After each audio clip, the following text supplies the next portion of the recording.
അങ്ങനെയാണല്ലോ ഭർത്താക്കന്മാരില്ലാത്ത സ്ത്രീകളെ പറ്റി ഒരു പൊതുവായ ധാരണ നമ്മുടെ മലയാളികൾക്ക് ഉണ്ട്. നമസ്കാരം, കൊച്ചിക്കാരന്റെ മറ്റൊരു എപ്പിസോഡിലേക്ക് ഏവർക്കും സ്വാഗതം. അപ്പൊ നമ്മുടെ ഇന്നത്തെ പ്രധാന വിഷയം എന്ന് പറയുന്നത് നമ്മുടെ രേണു സുധിയാണ്, അതായത് നമ്മുടെ രേഷ്മ പി തങ്കച്ചൻ. അപ്പോ ഇനിയിപ്പോ രേഷ്മ പി തങ്കച്ചനെ കുറിച്ച് പ്രത്യേകിച്ച് പറഞ്ഞു തരേണ്ട ആവശ്യമില്ല എന്ന് കരുതുന്നു. നമ്മുടെ സുധിച്ചേട്ടന്റെ ഭാര്യ, ലീഗലി കല്യാണം കഴിച്ച് കൂടെയുള്ള ഭാര്യ. സുധി ഇടയ്ക്കിടയ്ക്ക് ഇങ്ങനെ ഒന്ന് വിളമ്പുന്നതുകൊണ്ടാണോ ഞാൻ ഇങ്ങനെ എടുത്ത് വിളമ്പിയത്. ഇപ്പൊ കുറച്ച് നാളുകളായിട്ട് ഒരു 5-6 മാസമായിട്ട് ഓൺലൈൻ മീഡിയാസിൽ വന്നിരുന്ന് ഇങ്ങനെ വിളമ്പുന്നുണ്ട് ഓരോരോ കാര്യങ്ങൾ. അത് കാണുമ്പോൾ എനിക്ക് തോന്നിയിട്ടുള്ളത് എന്താന്ന് പറയട്ടെ, ചീപ്പ് പബ്ലിസിറ്റി, നിലനിൽപ്പിന് വേണ്ടിയിട്ട് കാര്യങ്ങൾ വിളിച്ചു കൂവുന്ന ഒരു വ്യക്തി, അത്ര എനിക്ക് തോന്നിയിട്ടുള്ളൂ. അതുകൊണ്ട് തന്നെ എന്താ, രേണുസുധിയുടെ ടോപ്പിക്ക് നമ്മൾ ഇന്നേ വരെ നമ്മുടെ ചാനലിൽ ചർച്ച ചെയ്തിട്ടില്ല, ചർച്ച ചെയ്യാൻ തോന്നിയിട്ടില്ല. ഒരു വളിച്ച സാമ്പാറായിട്ടാണ് എനിക്ക് തോന്നിയിട്ടുള്ളത്. എടുത്ത് കാട്ടിക്കളയാ. നമ്മുടെ വീട്ടിലൊക്കെ സാമ്പാർ വളിച്ചു പോയാൽ എന്താ ചെയ്യുക? ഒന്നില്ലെങ്കിൽ വല്ല വാഴയുടെ ചോട്ടിലേക്ക് ഇടും. അതാണ് ചെയ്തിട്ടുള്ളത്. എനിക്ക് തോന്നിയിട്ടില്ല രേണുസുധിയുടെ വീഡിയോ റിയാക്ട് ചെയ്യാൻ. എന്നാൽ ഇപ്പോൾ ഈ ജിഞ്ചർ മീഡിയ എന്റർടൈൻമെന്റ്സിൽ രേണുസുധി ഒരു ഇന്റർവ്യൂ കൊടുക്കണ്ടേ. ആ ഇന്റർവ്യൂവിൽ നിരവധി കാര്യങ്ങൾ പറയുന്നുണ്ട്. ഈ പറഞ്ഞ കാര്യങ്ങളൊക്കെ തന്നെയാണ് ഈ 6 മാസം ഈ സുധി മരിച്ചപ്പോൾ തൊട്ട് പറയുന്ന കാര്യങ്ങളാണ് ഇപ്പോഴും ഇന്റർവ്യൂസിൽ ഇങ്ങനെ പറയുന്നുണ്ട്. പിന്നെ ഉള്ളത് കറണ്ട് ഇഷ്യൂസ്, ഈ വീടിന്റെ ചോർച്ച, അതേപോലുള്ള കാര്യങ്ങൾ, ഇതൊക്കെ കുറെ കാര്യങ്ങൾ. പൊങ്ങച്ചമുണ്ട്, അഹങ്കാരമുണ്ട്, എല്ലാം ഉണ്ട്. അപ്പോൾ അതിൽ ഒരു ചെറിയൊരു പോർഷൻ നിങ്ങൾ എന്തായാലും തമ്പനയിലിൽ കണ്ടു കാണും. ആ ഒരു പോർഷനെ കുറിച്ച് രേണുസുധി പറഞ്ഞപ്പോൾ സത്യം പറഞ്ഞ് ഞെട്ടിപ്പോയി. ഇപ്പൊ രേണുസുധി വേറെ ജോലിക്ക് പോയിരുന്നെങ്കിൽ, അല്ലെങ്കിൽ അല്ല ഇത്രയും കേൾക്കുന്നത് എന്നാലും കേൾക്കും, നമ്മൾ ഒരുങ്ങി പോവാ, ഭർത്താവില്ല. അത് ചിലപ്പം നാട്ടുകാരായിരിക്കും പറയുന്നത്, നാട്ടുകാരെല്ലാരും അല്ല. അങ്ങനെയാണല്ലോ ഭർത്താക്കന്മാരില്ലാത്ത സ്ത്രീകളെ പറ്റി ഒരു പൊതുവായ ധാരണ നമ്മുടെ മലയാളികൾക്ക് ഉണ്ട്. പറഞ്ഞത് നിങ്ങൾക്ക് മനസ്സിലായോ? വേണമെങ്കിൽ ഞാൻ ഒന്നും കൂടി ആ പോർഷൻ ഒന്നും കൂടി കേൾപ്പിക്കാം. നമ്മൾ ഒരുങ്ങി പോവാ, ഭർത്താവില്ല. അത് ചിലപ്പം നാട്ടുകാരായിരിക്കും പറയുന്നത്, നാട്ടുകാരെല്ലാരും അല്ല. അങ്ങനെയാണല്ലോ ഭർത്താക്കന്മാരില്ലാത്ത സ്ത്രീകളെ പറ്റി ഒരു പൊതുവായ ധാരണ നമ്മുടെ മലയാളികൾക്ക് ഉണ്ട്. അപ്പോ ഭർത്താക്കന്മാരും മരിച്ച സ്ത്രീകളെ കുറിച്ച് പൊതുവായ ധാരണ മലയാളികൾക്കുണ്ട്. രേണു എന്താണ് ഉദ്ദേശിച്ചത്? കൃത്യമായിട്ടൊന്ന് വ്യക്തമാക്കി തരാവോ? എന്താണ് ഉദ്ദേശിച്ചത്? രേണു ഇവിടെ അപമാനപ്പെടുത്താൻ ശ്രമിച്ചിട്ടുള്ളത് ആരെയാണ്? ഈ സമൂഹത്തെ, ഈ മലയാള സമൂഹത്തെയാണ് രേണു ഇവിടെ അടച്ച് ആക്ഷേപിക്കാൻ ശ്രമിച്ചിട്ടുള്ളത്. എനിക്ക് അങ്ങനെയാണ് തോന്നിയിട്ടുള്ളത്. ഈ സമൂഹം ഇല്ല എന്നുണ്ടെന്നുണ്ടെങ്കിൽ രേണു നീ ഇന്നില്ല. സുധി മരിച്ചതിന് ശേഷം നിന്നെ ചേർത്ത് പിടിച്ചിട്ടുള്ളത് ഈ സമൂഹം തന്നെയാണ്. നിന്റെ വിഷമത്തില് കൂടെ ചേർന്നിട്ടുള്ളത് ഈ സമൂഹം തന്നെയാണ്.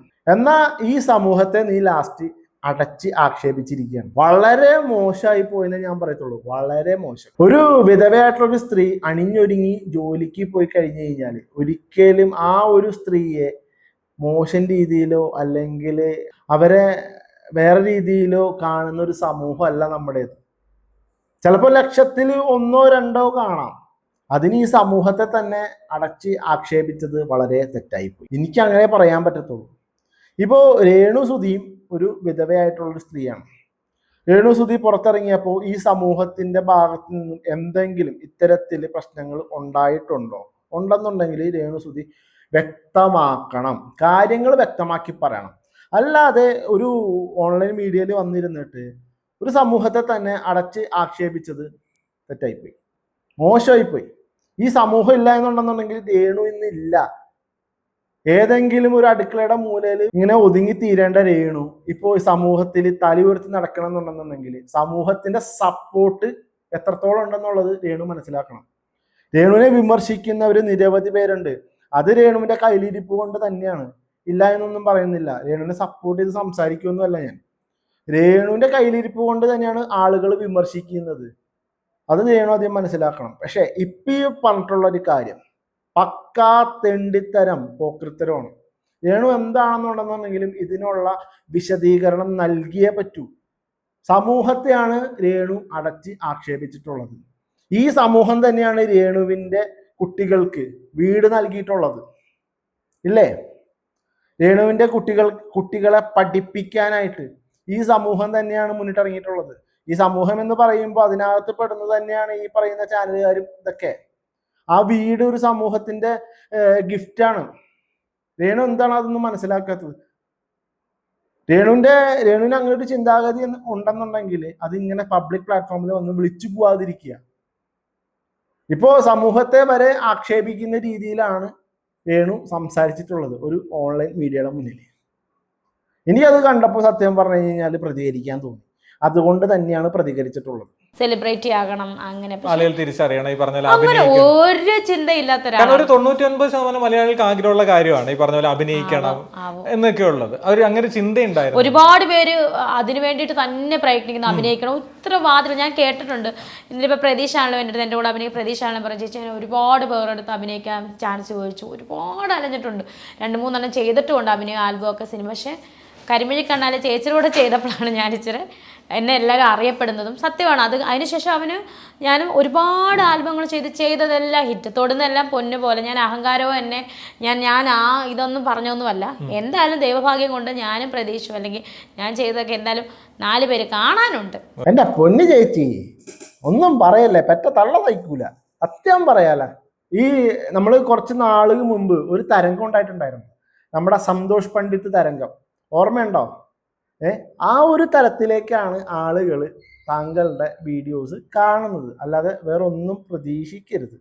അഹങ്കരിക്കാതെ ഇരിക്കുക. താങ്കളുടെ ഏതോ വേര് എന്ന് പറയുന്ന ഒരു ഫിലിം കാണാനിടയിൽ ഏകദേശം 1 മണിക്കൂർ 56 മിനിറ്റ് എങ്ങാണ്ടുണ്ട് ആ ഒരു സിനിമ. സത്യം പറയാൻ ഞാൻ ഏകദേശം 5 മിനിറ്റ് കൊണ്ട് ആ സിനിമ കണ്ടു തീർത്തു. കാരണം കണ്ടിരിക്കാൻ പറ്റുന്നില്ലടേ. കണ്ടിരിക്കാനായിട്ട് ഞാൻ ഒരിക്കലും ആരെയും അടിച്ച് ആക്ഷേപിക്കുന്നതല്ല. രേണു ഇങ്ങനെ പറഞ്ഞത് മാത്രമാണ്. അല്ലാതെ ഒരിക്കലും ഒരു കലാകാരന്മാരെ അടച്ച് ആക്ഷേപിക്കുന്നതല്ല. നല്ലതിനെ നല്ലതെന്നും പറയും, മോശമായിട്ടുള്ള സാധനങ്ങളെ മോശമെന്നും പറയും. കാരണം വേറെ ഒന്നുമില്ല, മോശമാണെന്ന് പറഞ്ഞാലാണ് നാളെ അത് അവർക്ക് തിരുത്താനുള്ളൊരു പ്രചോദനം ഉണ്ടാവുള്ളൂ. എനിക്ക് അഭിനയിക്കാനൊന്നും എനിക്കറിയത്തില്ല. ഞാൻ സീരിയസ് ആയിട്ട് പറയുക. എന്നെ പിടിച്ചൊരു ഷോർട്ട് ഫിലിമിൽ കൊണ്ടിട്ടാലും ഞാൻ ഇതിൻ്റെ അപ്പുറമായിരിക്കും കാണിക്കാൻ പോണത്. സന്തോഷ് പണ്ഡിറ്റിൻ്റെ അപ്പുറമായിരിക്കും ഞാൻ കാണിക്കാൻ പോണത്. എനിക്ക് അഭിനയിക്കാൻ അറിയത്തില്ല. പക്ഷെ കണ്ട നല്ലതാണോ മോശമാണോ എന്നുള്ളത് പറയാൻ സാധിക്കും. അപ്പോൾ വന്നിരുന്നിട്ട് ഇത്രത്തോളം അഹങ്കാരം വിളമ്പേണ്ട ഒരു കാര്യം രേണു സുധിക്കില്ല. ഞാൻ പറയില്ലേ, ഈ ഇന്റർവ്യൂവിൽ കുറെ അഹങ്കാരങ്ങളുണ്ട്, കുറെ പൊങ്ങച്ചങ്ങളുണ്ട്. കേട്ട് നോക്ക് ചിരിച്ചിരിച്ച് ചാവും. ബാക്കി കൂടി കേൾക്കാം. രേണു സുധി ഒരു ഭാഗ്യ ജോഡിയായിട്ടാണോ രേണു കാണുന്നത്? പ്രതീക്ഷനെ കാണുന്നു. ഭാഗ്യ ജോഡിന്ന് താരജോഡികൾക്കുള്ള മികച്ച താരജോഡികൾക്കുള്ള അവാർഡ് ഞങ്ങൾക്ക് 2 പേർക്കും കിട്ടി. രേണു തെറ്റുണ്ട്, തിരുത്തുണ്ട്. ഭാഗ്യ ജോഡിക്കുള്ള അവാർഡല്ല, അത് മൊമെന്റോ. അവാർഡ് വേറെ, മൊമെന്റോ വേറെ. അത് മനസ്സിലാക്കണം. ഈ അവാർഡ് തരിക എന്ന് പറഞ്ഞു കഴിഞ്ഞാൽ അത് വേറെയാണ്. ഇതെന്ന് പറഞ്ഞു കഴിഞ്ഞാൽ നമ്മൾ ഈ പഞ്ചായത്തിന്റെ വക നമ്മൾ ചിലപ്പോൾ വല്ല തവളച്ചാട്ടവും ഈ എന്താ പറയുക നാരങ്ങ മത്സരമൊക്കെ നടത്താറുണ്ടല്ലോ, ഈ സ്പൂണിൽ നാരങ്ങയൊക്കെ വെച്ചിട്ട്. അപ്പൊ അതിൽ പ്രോത്സാഹന സമ്മാനമൊക്കെ ആയിട്ട് നമ്മൾ കൊടുക്കത്തില്ലേ? അത്രയും പ്രതീക്ഷിച്ചാൽ മതി. താരജോഡി ഏതാര്? മോഹൻലാല്, ശോഭനെ. രേണുസുധി കുറച്ചൊക്കെ ഒന്ന് അടങ്ങുക. നിങ്ങൾ നല്ലൊരു കലാകാരി ആയിരിക്കാം, പൊങ്ങി വരട്ടെ, കാര്യങ്ങളൊക്കെ പുറത്തോട്ട് വരട്ടെ. അപ്പൊ ഞങ്ങൾ പറയും, സമൂഹം പറയും, നേരത്തെ പറഞ്ഞില്ലേ, ആ സമൂഹം പറയും. അപ്പോ അഹങ്കരിക്കാം. ഓക്കെ, ബാക്കി കൂടി കേൾക്കാം. തുടരെ ഇങ്ങനെ വിവാദങ്ങൾ ഉണ്ടാവുന്നത് അല്ലെങ്കിൽ ഈ ഒരു ചർച്ചയാവുന്നത്, അതിൽ രേണുവിന് എന്തെങ്കിലും പങ്കുണ്ടോ? ശരി, എനിക്കറിയില്ല. സത്യം പറഞ്ഞ ഒരു വിവാദങ്ങൾക്കും അടിമപ്പെടാതെ മര്യാദയ്ക്ക് എൻ്റെ വഴി പോകാൻ ആഗ്രഹിക്കുന്ന ഒരു വ്യക്തിയാണ് രേണു സുധി എന്ന ഞാൻ. പക്ഷേ എവിടെ നിന്ന് അന്നേരത്തില്ല തേടി പിടിച്ച് ഇങ്ങോട്ട് വരുക, തലയിലോട്ട് വരുക, എന്താ അറിയില്ല. അതിന് റീസൺ നോക്കുമ്പം വ്ളോഗേഴ്സിനൊന്നും വേറെ ഇതില്ല, വേറെ വിഷയമില്ല. രേണു സുധിയാണ് സബ്ജക്റ്റ്. എവിടെ തിരിഞ്ഞാലും രേണു സുധി സബ്ജക്റ്റ്. ഈ എവിടെ തിരിഞ്ഞാലും രേണു സുധി എന്ന് പറയാൻ കാരണം എന്താ? രേണു സുധി ഓരോ ദിവസം ചെന്ന് ഓടിച്ചാടിയാണ് ഇന്റർവ്യൂ കൊടുക്കുന്നത്. ഇന്ന് ഈ ചാനലിലാണെങ്കിൽ മറ്റേ ദിവസം വേറെ ചാനലില്, പിറ്റേ ദിവസം വേറെ ചാനലില് ഓടി നടന്ന് ഇന്റർവ്യൂ കൊടുക്കേണ്ട രേണു സുധി. അതിലാണെങ്കിൽ ഈ ചാനലിൽ പറഞ്ഞ കാര്യമാവൂല ആ ചാനലിൽ പോയി പറയണത്, ആ ചാനലിൽ പറഞ്ഞ കാര്യമാവൂല ഈ ചാനലിൽ പോയി പറയണത്. ചോദ്യങ്ങളൊക്കെ ഒന്നായിരിക്കും കേട്ടോ. അപ്പോഴാണ് ഇവിടെ വിഷയങ്ങളൊക്കെ ഉണ്ടാവുന്നത്. അപ്പോൾ റിയാക്ഷൻ വീഡിയോസ് ചെയ്യുന്ന ആൾക്കാരും ട്രോളന്മാരും ഒക്കെ എടുത്തിട്ട് പൂശും. അപ്പോൾ അനുഭവിക്കാൻ തയ്യാറാവണം. എവിടെ തിരിഞ്ഞാലും രേണുസുധി തന്നെയാണ്. എന്നാൽ രേണുസുധി ഇതൊന്നും കാണുന്നില്ല. അതാണ് ഏറ്റവും വലിയ രസം. രേണുസുധിക്കെതിരെ ചെയ്യുന്ന റിയാക്ഷൻ വീഡിയോസോ ട്രോൾ വീഡിയോസോ ഇതൊന്നും രേണുസുധി ചേച്ചി കാണുന്നില്ല. അതാണ് ഏറ്റവും വലിയ രസം. എന്നാൽ അറിയുന്നുണ്ട് എവിടെ നോക്കിയാലും രേണുസുധിയാണെന്നുള്ളത്. അതെങ്ങനെ ചേച്ചി ഒന്ന് പറഞ്ഞാൽ കൊള്ളായിരുന്നു. ഇനി ബാക്കി കൂടി കേട്ടോക്കാം. ഇപ്പൊ എനിക്ക് തോന്നുന്നു സുധിച്ചേട്ടന്റെ പേരിൽ ഈ തുടക്ക സമയത്ത് അങ്ങനെ ഒരു ഫെമിലിയാരിറ്റി വന്നത് കൊണ്ടാണോ ഇപ്പൊ രേണുവിന് ഇങ്ങനെയുള്ള ഒരു സുധിച്ചേട്ടന്റെ പേരിൽ ഫെമിലിയാരിറ്റി ആയിട്ട് വന്നല്ലോ. സുധിച്ചേട്ടന്റെ ഭർത്താവല്ലേ. ഇപ്പോഴും ഒരു കാര്യം ചോദിച്ചോട്ടെ, മരിക്കുന്നതിന് മുന്നേ ഞാൻ സുധിച്ചേട്ടൻ ഒരു ദിവസം മുന്നേ ഡിവോഴ്സ് ആയെന്ന് വെച്ചോ, എനിക്ക് ആ പേര് പറയാനുള്ള യോഗ്യത പോലും ഇല്ല. പിടി കിട്ടിയോ ഞാൻ പറഞ്ഞു? മനസ്സിലായി. ആള് മരിക്കുന്നവിടം വരെ അല്ലെങ്കിൽ തലേന്ന് വരെ എൻ്റെ ഭർത്താവായിട്ട് നിയമപരമായിട്ട് കല്യാണം കഴിച്ചൊരു വ്യക്തിയാണ് അദ്ദേഹം. അദ്ദേഹത്തിന്റെ വൈഫാണ് ഞാൻ. രണ്ട് കുഞ്ഞുങ്ങളുടെ അമ്മയാണ് ഞാൻ. സോ എനിക്ക് പിന്നെ പറയാൻ അവകാശമില്ലേ പേര്? ആ ഫെയിമിലൂടെ വന്നാന്ന് ഞാൻ പറയുന്നില്ലല്ലോ. ദേ ഓടി വന്നിട്ട് നാട്ടുകാരോട് ഞാൻ കൊല്ല സുധിച്ചേട്ടൻ്റെ വൈഫാണ് വാ വാ ഇന്ന് ഞാൻ പറയുന്നില്ലല്ലോ ആരോടും. ഇങ്ങനെ കൊല്ലം സുധിയുടെ പേര് പറയാത്ത ഒരു വ്യക്തി, ഊണിലും ഉറക്കത്തിലും സുധി സുധി സുധി സുധി സുധി സുധി സുധി എന്ന് പറഞ്ഞുകൊണ്ട് നടക്കുന്ന ഒരു വ്യക്തി. ഇന്നേ വരെ ഞാൻ സുധിച്ചേട്ടന്റെ പേരും പറഞ്ഞ് നടന്നിട്ടില്ല. പ്രശസ്തി എല്ലാവരും എന്നെ തേടിയാണ് വന്നത്. കുപ്പയിലെ മാണിക്യമായിരുന്നുള്ളത് ഇപ്പോഴാണ് മനസ്സിലായത്. എന്തുവാ രേണു ഇങ്ങനെ അഹങ്കരിക്കാതെ? ഇങ്ങനെ അഹങ്കരിക്കാതെ. രേണുവിന്റെ അഹങ്കാരം കാണുമ്പോണ്ടല്ലോ, സത്യത്തിൽ രേണുവിനെ സപ്പോർട്ട് ചെയ്ത ആളുകൾ വരെ രേണുവിനെ തള്ളിപ്പറഞ്ഞു തുടങ്ങി. രേണു എന്താ ഒന്നും മനസ്സിലാക്കാത്തത്? കാൽച്ചുവട്ടളം മണ്ണ് ഒലിച്ചു പോകുന്നത് രേണു അറിയുന്നില്ലേ? കാശ് ഉണ്ടാക്കുന്നുണ്ടാവും രേണു. ഇതൊക്കെ ചിലപ്പോൾ നാളെ അല്ലെങ്കിൽ മറ്റന്നാള് അവസാനിക്കാനുള്ളതാണ്. ഈ ഓൺലൈൻ മീഡിയാസിൽ ട്രെൻഡിങ് ആയിട്ട് നിൽക്കുന്നത് എന്താ പറയുക, സ്ഥായി ഭാവമൊന്നുമല്ല. എപ്പോൾ വേണമെന്നുണ്ടെങ്കിലും പോവാം, എപ്പോൾ വേണമെന്നുണ്ടെങ്കിലും മാറാം. ചിലപ്പോൾ നാളെ വേറൊരു ആളാവാം ട്രെൻഡിങ്. അപ്പൊ രേണുസുധിയുടെ അവസ്ഥ എന്തായിരിക്കും എന്നുള്ളത് ചിന്തിച്ച് നോക്കുന്നുണ്ടോ?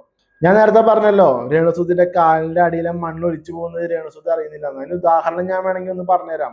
പണ്ട് പെരുമ്പാവൂര് ജിഷ എന്ന് പറയുന്ന ഒരു പെൺകുട്ടി മരിക്കേണ്ടായി. അതിനുശേഷം ആ പെൺകുട്ടിയുടെ അമ്മ കുറച്ച് കാശ് കയ്യിൽ വന്നപ്പോൾ കാണിച്ചു കൂട്ടി അഹങ്കാരം എന്താ നമ്മൾ കണ്ടിട്ടുണ്ട്. നടന്ന സംഭവങ്ങളൊക്കെ മറന്നുകൊണ്ടായിരുന്നു അവരന്ന് പെരുമാറിയത്. എന്നാൽ ഇന്നത്തെ അവരുടെ അവസ്ഥ നിങ്ങൾ ചിന്തിക്കുന്നുണ്ടോ, കാണുന്നുണ്ടോ? ആ ഒരു അവസ്ഥയിലേക്ക് എത്തിപ്പെടാൻ അധികം സമയമൊന്നും വേണ്ട. അതായത് രേണു തുടങ്ങിയോടത്ത് തന്നെ എത്താനുള്ള അവസരം രേണുവായിട്ട് തന്നെ ഉണ്ടാക്കരുത്. അത്ര തന്നെ എനിക്ക് പറയാനുള്ളൂ. എന്തായാലും ബാക്കി കൂടെ ഒന്ന് കേട്ടു നോക്കാം. ലാസ്റ്റ് ആ വേരെന്ന് പറയുന്ന ഒരു സിനിമയുടെ ഭാഗമാണെങ്കിൽ 2 മണിക്കൂർ യൂട്യൂബിൽ വന്നതാണെങ്കിലും അതൊരു വലിയ കഥാപാത്രമായിട്ട് എനിക്ക് തോന്നിയത്. ഒരു എടുത്തു വെച്ചേക്കുന്നത് വലിയ കഥാപാത്രം തന്നെയാണ്. അപ്പൊ അത് കണ്ടിട്ട് താഴെ വന്നിട്ട് ആളുകള് എന്താണ് ഒരു കമന്റ് പറഞ്ഞോളൂ. എനിക്കറിയില്ല, ഞാൻ കണ്ടിട്ടില്ല. ഇത് ഞങ്ങളെ കൊണ്ട് പറ്റാത്തതാണ് അല്ല എന്ന് ഞാൻ മാന്യമായിട്ടാണ് പറയുന്നത്. ശരി.